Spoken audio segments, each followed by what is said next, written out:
Hay una voz que marcó una época, una voz que no necesitaba presentación, que bastaba con sonar 2 segundos para que cualquier persona en cualquier rincón del mundo hispanohablante supiera exactamente de quién se trataba. Una voz que no era solo música, sino identidad, historia, memoria colectiva.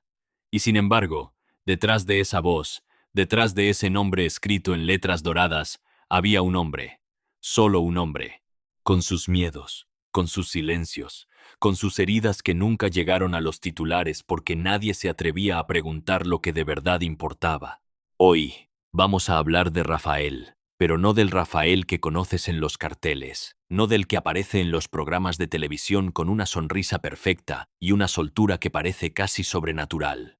Vamos a hablar del Rafael que alguna vez confesó cosas que su propio entorno tardó en procesar, del hombre que vivió una vida tan intensa, tan llena de extremos, que hasta los más cercanos a él se quedaron en silencio cuando por fin empezó a hablar sin filtros. Porque hay versiones de las personas que el público nunca llega a ver. Y en el caso de Rafael, esas versiones son quizás las más reveladoras, las más humanas, las más dolorosas de todas. Todo comenzó en Linares, un pueblo de Jaén, en el sur de España, donde nació Miguel Rafael Martos Sánchez un 8 de mayo de 1942. Un niño que llegó al mundo en plena posguerra española, en un país roto, en una familia humilde, en una época donde el hambre era tan cotidiana que casi dejaba de sentirse. Pero Miguel Rafael tenía algo que ninguna circunstancia podía quitarle. Tenía esa voz que desde pequeño hacía que la gente se detuviera, que girara la cabeza, que sintiera algo que no sabía del todo cómo explicar. Se dice, y así lo han recogido quienes lo conocieron en aquellos primeros años, que de niño ya cantaba en las calles, en los mercados, en cualquier espacio donde hubiera oídos dispuestos a escuchar. No porque sus padres lo impulsaran especialmente hacia el mundo del espectáculo, sino porque él lo necesitaba. Cantar no era para él una actividad, era una forma de existir. Era la manera en que Miguel Rafael Martos le decía al mundo que estaba ahí, que tenía algo que ofrecer, que su historia merecía ser escuchada aunque en ese momento nadie supiera todavía que se convertiría en leyenda. Y aquí viene algo que muy poca gente sabe, algo que durante años se mantuvo en susurros y que solo décadas después empezó a salir a la luz con cuentagotas. De niño, Rafael enfermó gravemente. No es un secreto exactamente, pero tampoco es algo que se haya contado con la profundidad que merece, porque esa enfermedad, que afectó sus cuerdas vocales en una etapa crucial de su desarrollo, pudo haberlo silenciado para siempre. Los médicos, según se ha comentado en distintas entrevistas a lo largo de los años, no daban garantías, no sabían si esa voz extraordinaria sobreviviría. No sabían si el niño que cantaba como si tuviera el mundo dentro del pecho volvería a cantar alguna vez. Pero sobrevivió. Y no solo sobrevivió, sino que la voz que salió de ese proceso fue diferente, más oscura, más poderosa, más cargada de algo que es difícil de nombrar con precisión, pero que cualquiera que lo haya escuchado reconoce de inmediato. Hay quienes dicen, y esto entra dentro del terreno de lo que nadie puede confirmar ni desmentir del todo, que aquella enfermedad transformó no solo su voz, sino su manera de entender la vida. Que algo en ese niño que estuvo al borde de perder lo único que tenía claro sobre sí mismo cambió de forma irreversible. Que el Rafael que conoció el mundo no era exactamente el niño que habría sido si aquella enfermedad nunca hubiera llegado. Eso es algo que da que pensar. Cuando Rafael llegó a Madrid, era casi un adolescente con los ojos llenos de una determinación que asustaba un poco a quienes lo miraban de frente. Había algo en él que no encajaba del todo con la imagen típica del chico de pueblo que llega a la capital con sus sueños envueltos en papel de periódico. Tenía algo más. Una seguridad extraña que no venía de la arrogancia sino de algún lugar más profundo, como si supiera algo que los demás todavía no sabían, como si tuviera acceso a una certeza que el resto del mundo aún no podía ver. Los primeros años en Madrid no fueron fáciles. Eso también es algo que queda muchas veces en la penumbra cuando se habla de él. porque la narrativa oficial de Rafael tiende a saltar directamente desde el niño prodigio de Linares hasta el ídolo consagrado de los años 60, pasando por alto todo lo que hubo en medio. Y lo que hubo en medio fue lucha, fue puertas cerradas, fue auditores que lo miraban con cierta distancia, como si no terminaran de entender qué hacer con aquella voz que no se parecía a nada que hubieran escuchado antes. Porque ese era el problema, y al mismo tiempo la solución. Rafael no se parecía a nada. Y cuando algo no se parece a nada, el mundo tarda un poco en saber dónde colocarlo. Pero el mundo lo colocó. Vaya si lo colocó. El año 1962 marca el inicio oficial de lo que muchos consideran una de las carreras más extraordinarias que ha dado la música en lengua española. Con apenas 20 años, Rafael comenzó a acumular éxitos con una velocidad que dejaba a sus contemporáneos mirando sin saber muy bien qué estaban viendo. No era solo que las canciones funcionaran, era que cada actuación suya era un acontecimiento. Era que cuando Rafael subía a un escenario, algo en el aire cambiaba. La temperatura emocional del lugar subía varios grados. La gente que había ido a escuchar música de pronto se encontraba viviendo algo que no era exactamente un concierto, sino algo parecido a una ceremonia.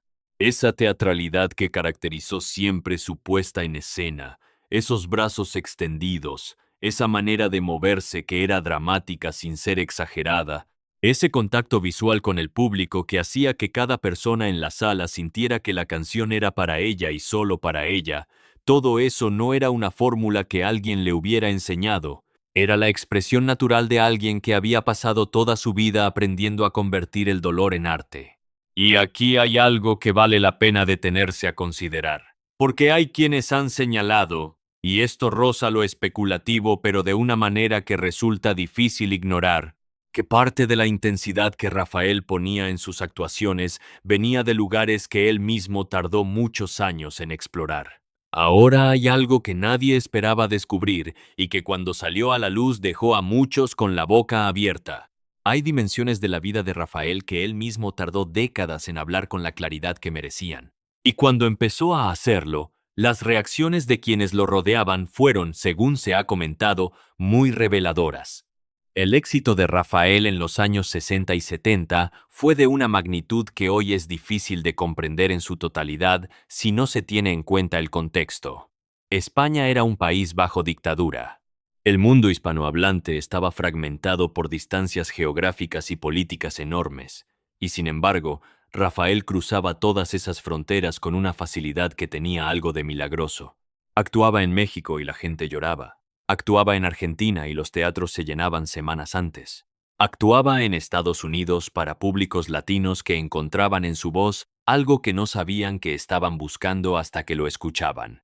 Y mientras tanto, en España, se convertía en un símbolo de una manera tan compleja que aún hoy genera debates. Porque Rafael existió dentro de un régimen político con el que muchos artistas de su generación tuvieron relaciones complicadas, llenas de matices que no siempre son fáciles de interpretar desde la distancia. Él actuó en espacios que el régimen franquista utilizaba como escaparate. Él fue, en cierto sentido, una imagen de una España que quería proyectarse al mundo como algo que quizás no era del todo. Y eso es algo que su propio trayecto vital fue complicando con el tiempo, porque Rafael era muchas cosas pero nunca fue exactamente lo que otros querían que fuera. Su vida personal en esos años estaba también construida sobre capas. En el año 1972 se casó con Natalia Figueroa, periodista, escritora, hija de un compositor conocido, una mujer de presencia intelectual considerable que se convirtió en mucho más que la esposa del cantante. Natalia fue durante décadas la persona que mantuvo en pie muchas de las cosas que podrían haberse derrumbado. Fue la que estuvo en los momentos difíciles, la que tomó decisiones duras, la que, según quienes los conocieron de cerca, funcionó como ancla en una vida que tenía tendencia a la tormenta. Tuvieron 3 hijos. Y aquí la historia se vuelve más íntima, más cargada de esas tensiones silenciosas que solo existen dentro de las familias y que raramente salen hacia afuera de manera ordenada. Ser hijo de Rafael es, según se puede intuir por lo que algunos de ellos han dicho en distintos momentos, una experiencia profundamente contradictoria. Porque el padre era al mismo tiempo omnipresente en términos de fama y ausente en términos de tiempo real. Era alguien cuyo nombre llenaba estadios, pero que no siempre estuvo en los cumpleaños, en las meriendas, en esos momentos pequeños que son los que de verdad construyen una familia. Eso no lo convierte en un mal padre necesariamente, lo convierte en un hombre que pagó, como tantos artistas de su generación y de todas las generaciones, el precio de haber elegido una vida que consume todo lo que toca. Una vida que exige una entrega tan total que a veces lo que queda para los demás es solo el residuo de lo que la escena ya devoró. Y hablando de devora, llegamos a uno de los capítulos más tensos y menos comentados de la historia de Rafael. Los años 80 llegaron con cambios que sacudieron a toda la industria musical española. La transición democrática había transformado el país de maneras que todavía se estaban procesando. Los gustos musicales estaban cambiando a una velocidad que dejaba a muchos artistas de la generación anterior en una especie de tierra de nadie. La movida madrileña llegó con una energía nueva, joven, provocadora, que no tenía mucho interés en lo que representaban figuras como Rafael. Y Rafael sintió ese viento. No podía no sentirlo. Alguien con su inteligencia emocional, con su lectura del público, no podía no darse cuenta de que algo estaba cambiando. Pero la pregunta que nadie se atrevía a hacerle directamente era cómo estaba viviendo ese cambio por dentro. ¿Qué pasaba en el interior de un hombre que había sido ídolo absoluto durante 2 décadas y que de pronto veía cómo su lugar en el mundo se redefinía sin que él hubiera tomado esa decisión? Se sabe, y esto no es rumor sino registro histórico, que en esa época su voz comenzó a presentar problemas serios. El instrumento que era literalmente su vida, la herramienta con la que lo construyó todo, empezó a dar señales de que no era invulnerable. Y eso lo puso ante una de las encrucijadas más brutales que puede enfrentar un artista de su tipo. Porque cuando tu instrumento eres tú mismo, cuando no hay separación posible entre lo que haces y lo que eres, la posibilidad de perder ese instrumento no es solo una crisis profesional, es una crisis existencial. Se sometió a una cirugía. Y aquí es donde la historia se vuelve verdaderamente densa, porque lo que se dice sobre esa cirugía, sobre cómo fue, sobre lo que vino después, sobre lo que le costó volver a ser lo que había sido, varía según quien lo cuenta. Hay versiones que hablan de una recuperación casi milagrosa. Hay versiones que señalan que lo que salió de esa cirugía no era exactamente lo mismo que entró, que la voz que continuó su carrera era una voz reconstruida, trabajada, conquistada de nuevo a base de una disciplina y una voluntad que muy poca gente hubiera tenido en su lugar. Y lo que se rumorea, lo que circula en los espacios donde se habla de él sin la presencia de cámaras ni grabadoras, es que esa época fue mucho más oscura de lo que jamás se ha reconocido públicamente. Que hubo momentos en los que el propio Rafael no estaba seguro de poder salir al otro lado. Que la presión acumulada de décadas, la distancia emocional con su familia, los cambios en la industria, los problemas con la voz, todo convergió en un periodo que sus personas más cercanas vivieron con una angustia que todavía les cuesta hablar con naturalidad. Hay algo que ocurrió durante esos años, y que cuando por fin se mencionó, aunque fuera de refilón, en algunas entrevistas, generó un silencio en las personas que estaban cerca que decía más que cualquier respuesta. Lo que Rafael fue construyendo a partir de los 90 fue algo que tiene mucho de épica personal. Porque después de todo lo que parecía una caída irreversible, después de los años en que su nombre ya no llenaba los espacios que había llenado antes, Rafael hizo algo que muy pocos artistas de su generación lograron. Se reinventó, no de la manera superficial en que muchos artistas intentan reinventarse, cambiando de imagen o grabando con productores de moda. Se reinventó desde adentro. Volvió a conectar con algo esencial en su manera de comunicar que le permitió hablarle a una nueva generación sin abandonar a quienes lo habían seguido desde el principio. Los duetos fueron parte de eso. Las colaboraciones con artistas jóvenes que en muchos casos eran fans suyos de toda la vida. La participación en proyectos que le daban un lugar en la conversación cultural contemporánea sin que pareciera forzado, sin que pareciera ese esfuerzo desesperado de alguien que no quiere envejecer. Porque Rafael envejecía. Y lo hacía de frente, con una dignidad que se ganaba el respeto incluso de quienes no lo conocían de antes. Pero detrás de esa imagen de resurgimiento ordenado, de vuelta triunfal bien gestionada, había cosas que seguían sin decirse. Había preguntas que el público intuía pero no formulaba. Había espacios en blanco en la historia oficial de Rafael que de vez en cuando se llenaban de rumores, de especulaciones, de comentarios hechos en voz baja. Uno de esos espacios tiene que ver con su vida familiar en los años más intensos de su carrera. Se ha insinuado, nunca confirmado del todo, que las ausencias prolongadas, los meses en gira, la dificultad de estar presente en el sentido que la familia necesitaba, dejaron marcas que se tardó mucho en hablar abiertamente. Que hubo conversaciones difíciles, momentos de ruptura emocional que no llegaron a ser rupturas definitivas porque Natalia fue el tipo de compañera que no abandona en el momento de la tormenta sino que espera a que pase. Pero que esperar tiene un coste, y ese coste se paga de maneras que no siempre son visibles desde afuera. Otro espacio en blanco tiene que ver con su relación con el poder durante el franquismo. Raphael ha respondido a esta cuestión en diversas ocasiones a lo largo de su vida, siempre con la habilidad de alguien que ha aprendido a navegar preguntas incómodas sin hundirse en ellas.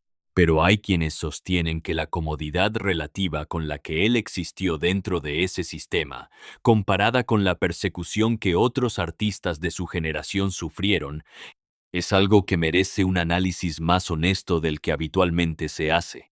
No porque Rafael fuera ideológicamente parte de ese régimen, que no hay evidencia de que lo fuera, sino porque la fama tiene sus propias lógicas de supervivencia que no siempre son fáciles de juzgar desde fuera.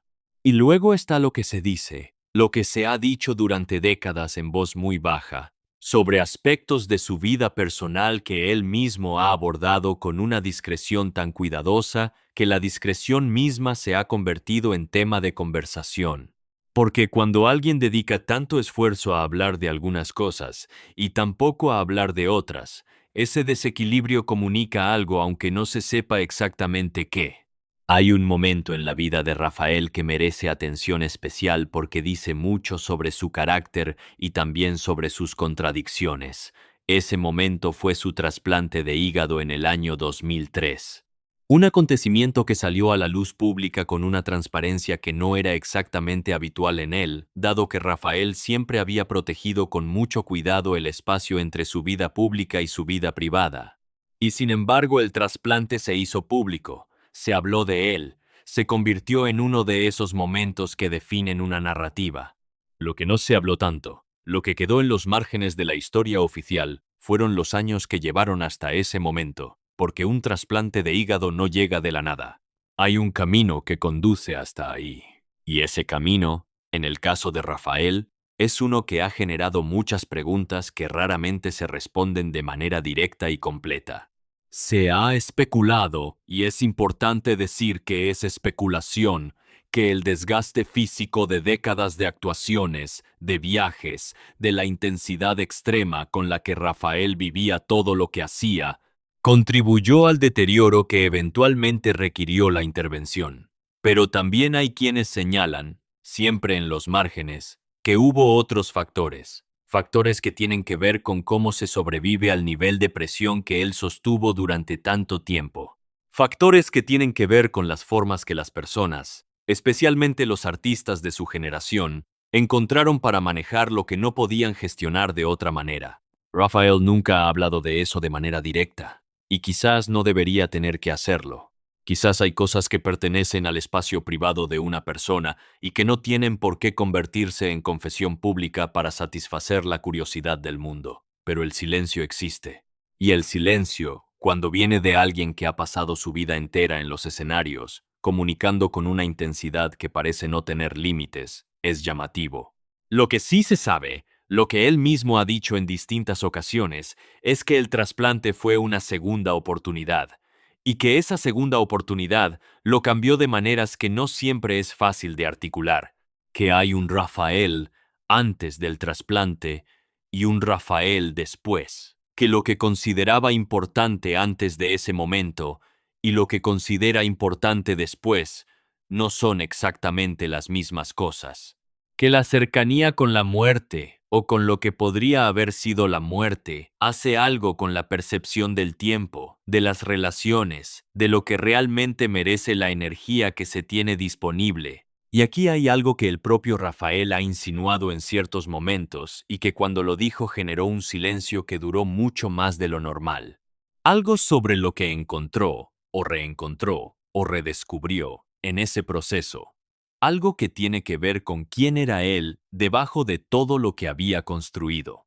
Con el Miguel Rafael de Linares, que en algún momento quedó sepultado bajo el Rafael del cartel, bajo las luces, bajo las expectativas, bajo la necesidad de ser siempre el más grande. Ese reencuentro, según se puede intuir por las maneras en que habla de ese periodo cuando lo hace, no fue exactamente placentero. Porque mirarse de frente después de décadas de movimiento constante es uno de los ejercicios más difíciles que existe. Porque lo que encuentras no siempre es lo que esperabas. Porque a veces la distancia entre quien eras y quien has sido viviendo es más grande de lo que te podías imaginar. La relación con Natalia durante y después de ese periodo es otro de los territorios que requieren cuidado. Porque si hay algo que emerge de todas las conversaciones que se tienen sobre Rafael, de todo lo que él mismo ha dicho y dejado de decir, es que Natalia Figueroa fue una pieza fundamental en la supervivencia de ese hombre como persona, no como artista, que el artista siempre supo sobrevivir por sí mismo, como persona, como el Miguel Rafael que necesitaba que alguien lo mirara y lo viera de verdad, sin el filtro de la leyenda. Se ha escrito mucho sobre su amor, sobre los 50 años juntos, sobre la solidez de un matrimonio que sobrevivió a todo lo que debería haberlo destruido. Y todo eso es verdad, presumiblemente. Pero también es verdad, y esto lo intuyen quienes los conocen, que 50 años juntos no son 50 años de felicidad perfecta, son 50 años de decisiones tomadas todos los días. De elegir quedarse cuando sería más fácil irse, de perdonar cosas que cuestan mucho de perdonar, de construir algo que a veces es frágil aunque parezca sólido desde afuera.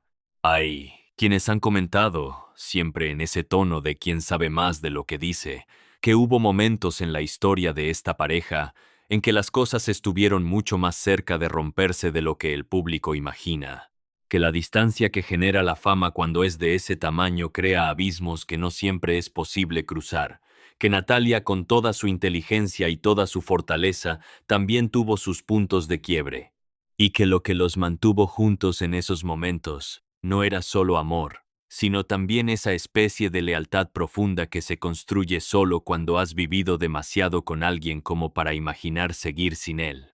La historia de sus hijos es otra dimensión que merece atención. Jacobo, Fernando y Alejandra crecieron en un hogar donde el apellido que llevaban era una responsabilidad extraordinaria, donde la comparación era inevitable, donde construir una identidad propia era un trabajo que requería una valentía particular.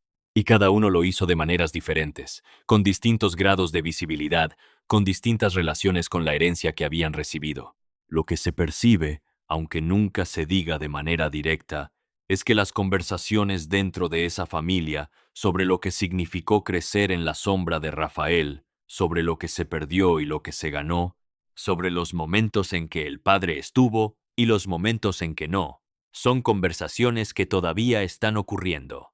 Que el silencio que se menciona en el título de esta historia, ese silencio que cayó cuando Rafael confesó ciertas cosas, no era un silencio de sorpresa sino de reconocimiento, de ver finalmente nombrada en voz alta una realidad que ya todos conocían pero que nadie había dicho así, con esa claridad, con esa carga emocional.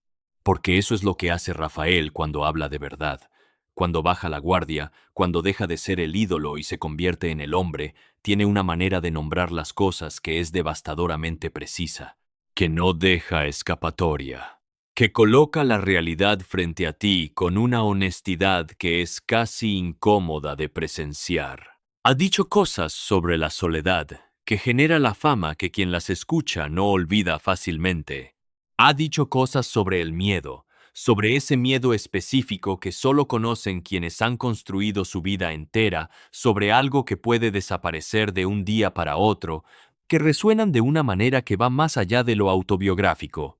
Ha dicho cosas sobre sus padres, sobre el peso de haberlos dejado atrás cuando se fue a buscar su destino, sobre lo que eso costó y sobre si el intercambio fue justo, que tienen la textura de las confesiones verdaderas, las que se hacen cuando ya no queda energía para mantener la versión ordenada de la historia.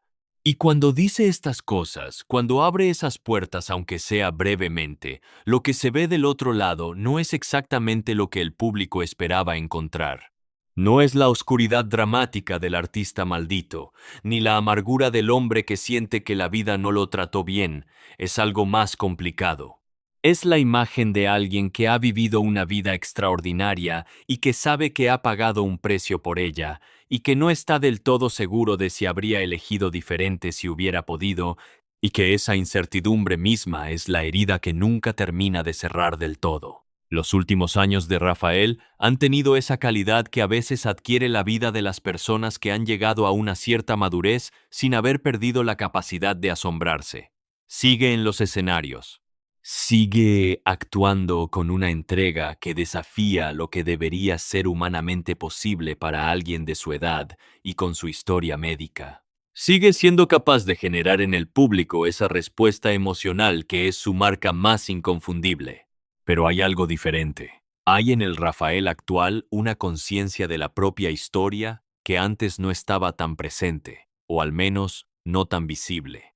Una manera de mirar hacia atrás que ya no es la del hombre que corre tan rápido, que no tiene tiempo de ver lo que dejó en el camino, sino la del hombre que ya ha parado, que ya ha mirado, que ya se ha sentado con lo que vio y ha decidido cómo quiere vivir el tiempo que queda. Ha hecho declaraciones que sus propios hijos, según se ha comentado, recibieron con esa mezcla de alivio y dolor que es característica de las verdades que llegan tarde pero llegan. Ha reconocido cosas sobre sus ausencias, ha reconocido cosas sobre la manera en que priorizó. Ha reconocido, y esto es quizás lo más difícil de reconocer para alguien de su generación y de su perfil, que no siempre estuvo bien, que hubo momentos en que no pudo ser lo que los demás necesitaban porque no estaba siendo lo que él mismo necesitaba. Y hay algo más que circula, algo que nunca ha sido del todo confirmado, pero que tampoco ha sido negado con la energía que se niegan las cosas que son completamente falsas. Algo sobre conversaciones privadas que tuvo en los años posteriores al trasplante. Conversaciones con personas que no eran familia, no eran del mundo del espectáculo, no eran parte de la maquinaria de su carrera. Conversaciones que fueron, según quienes afirman saber algo al respecto, el inicio de un proceso de revisión personal que fue mucho más profundo y más doloroso de lo que nadie vio desde afuera. Se dice que en esas conversaciones salieron a la superficie cosas que habían estado guardadas durante décadas, cosas sobre su infancia en Linares que van más allá de la narrativa del niño prodigio con hambre de mundo, cosas sobre lo que significó crecer en la posguerra española con todo lo que eso implica emocionalmente, con toda la violencia silenciosa que ese contexto impone sobre las personas que lo viven. Cosas sobre miedos que nunca desaparecieron del todo, aunque el éxito los cubriera con capas y capas de distancia. No se puede afirmar que todo esto sea verdad. No hay manera de saberlo con certeza. Pero tampoco se puede ignorar que cuando Rafael habla en ciertos registros, cuando permite esos momentos de apertura real que ocurren cada vez con mayor frecuencia, algo en lo que dice tiene la textura de alguien que ha hecho un trabajo interior considerable, que no es el mismo hombre que habría dado esa entrevista hace 20 años, que hay una integración en él, imperfecta e inacabada como todas las integraciones, pero real, que no estaba antes.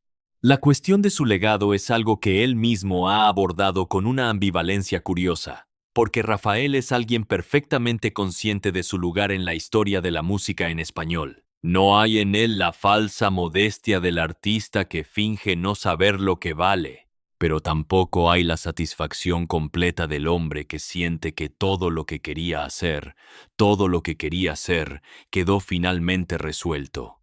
Hay una inquietud que persiste, una sensación de que la historia no está cerrada aunque la carrera haya alcanzado todas las cimas posibles. Esa inquietud tiene que ver, en parte, con las preguntas sin respuesta que mencionábamos antes, con los silencios que todavía existen en su historia. con las cosas que quizás se llevan sin haber sido dichas del todo. Y eso genera una tensión particular cuando lo ves en un escenario, cuando lo escuchas hablar, porque hay siempre la sensación de que estás viendo solo una parte de lo que hay. Que la imagen completa, la historia real y total, es algo que quizás nadie llega a conocer del todo. Se ha comentado, en los círculos donde se habla de estas cosas, que la relación de Rafael con su propia religiosidad, que él mismo ha mencionado en algunos momentos, se profundizó especialmente después del trasplante, que hay en él una dimensión espiritual que no siempre es visible en los titulares, pero que sus personas más cercanas reconocen como algo central en quien es ahora. Que esa dimensión tiene que ver con haber mirado la muerte de cerca y haber decidido que la manera en que había estado viviendo necesitaba ser revisada en aspectos que iban más allá de los hábitos físicos. Y luego está la cuestión de la vejez, de lo que significa envejecer cuando eres una leyenda, de lo que significa que el cuerpo, que fue siempre el instrumento de tu arte, empiece a tener sus propias limitaciones, sus propias demandas, sus propios ritmos, que no necesariamente coinciden con los del escenario. Rafael ha hablado de esto con una franqueza que es admirable. Ha hablado de lo que cuesta, de lo que requiere, de la negociación constante entre lo que quisiera poder hacer y lo que el cuerpo permite.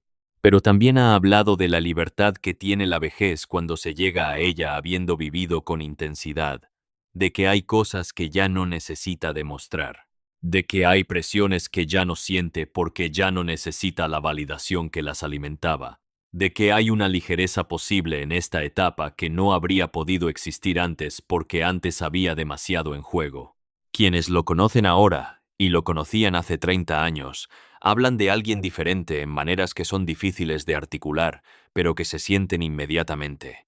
Hablan de una presencia que es a la vez más suave y más auténtica, de un hombre que ya no tiene que ser Rafael todo el tiempo, que puede permitirse ser simplemente Miguel Rafael cuando nadie está mirando, y que ese permiso que se ha dado a sí mismo cambia algo fundamental en la energía que proyecta. La pregunta que nadie sabe responder del todo es si esa transformación llegó a tiempo para las personas que más necesitaban verla. Si los años de trabajo interior que vinieron después del trasplante, después de la crisis, después de todo lo que no se nombra directamente, alcanzaron para reparar lo que se había roto. Si las confesiones llegaron antes o después de que las heridas se volvieran cicatrices permanentes. No hay manera de responder eso desde afuera. Las familias son sistemas demasiado complejos para simplificarlos desde la distancia. Y el silencio que cae en los momentos más reveladores, ese silencio que da nombre a esta historia, es un silencio que puede significar muchas cosas. Puede ser el silencio del dolor que reconoce su nombre. Puede ser el silencio del perdón que todavía se está construyendo. Puede ser el silencio de las personas que ya sabían lo que él está diciendo, pero que necesitaban escucharlo en voz alta para poder seguir adelante. Lo que sí es seguro es que Rafael, con todo lo que eso implica, con toda la gloria y toda la complejidad, y todos los años, y todas las heridas, y todos los momentos que nunca salieron a la luz, sigue siendo una de las historias más fascinantes que ha producido la música en español. No porque sea perfecta, precisamente porque no lo es. Porque tiene esas grietas, esas sombras, esos territorios que nadie ha mapeado del todo, que son los que hacen que una vida sea verdadera en lugar de ser simplemente un relato de éxito. Y quizás lo más importante, lo que permanece cuando se acaba la música y se apagan las luces, es que ese niño de Linares que casi pierde la voz antes de encontrarla, que llegó a Madrid con una certeza inexplicable, que construyó una de las carreras más grandes de la música hispanohablante, que sobrevivió a todo lo que debería haberlo derribado, sigue aquí, sigue cantando. Sigue mirando al público con esos ojos que prometen que esta canción es para ti y solo para ti. Y eso, con todo lo que vino antes y todo lo que nunca se terminó de decir, es algo que merece ser mirado con la atención que merece. Porque las leyendas no son solo los momentos brillantes, son también las sombras. Y en las sombras de Rafael hay tanto o más que en las luces que todo el mundo ha visto.